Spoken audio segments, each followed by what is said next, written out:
with the winding down of significant U.S. military activities in Afghanistan by the end of this year, it is appropriate to begin reassessing the 9/11 AUMF in light of new circumstances and new threats that have evolved over time. The President himself recognized this a year ago when he said that he looked forward to engaging Congress and the American people in efforts to refine and ultimately repeal the AUMF's mandate. He also said that he, quote, would not sign laws designed to expand this mandate further. I feel it's time to seriously consider what options and tools we have to counter what appears to be a continued and, in some regions, growing threat of terrorism to the United States.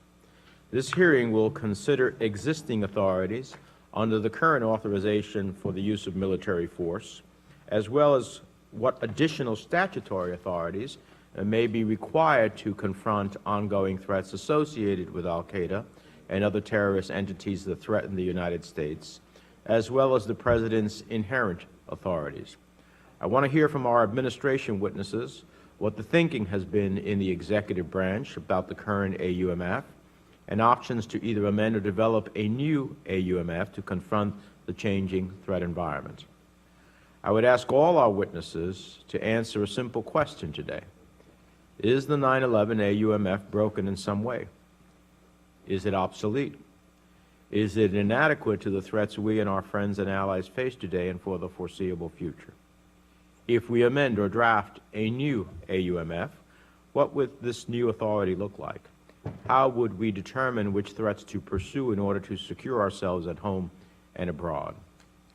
And finally, I'd like to hear the views of each of our witnesses on the prospect of repealing the Iraq AUMF, which I personally believe must be repealed. It is my understanding that from a legal and operational perspective, there are no barriers to repeal and no deficiencies of needed authorities to assist the government of Iraq in counterterrorism activities. These are important questions that must be answered. Now, not at a moment of crisis, is a time to have this important dialogue.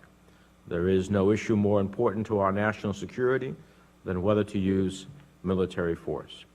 And there is no other committee in the Senate that is seized with this issue more squarely than the Senate Foreign Relations Committee. Current and future threats necessitate our engagement and our attention.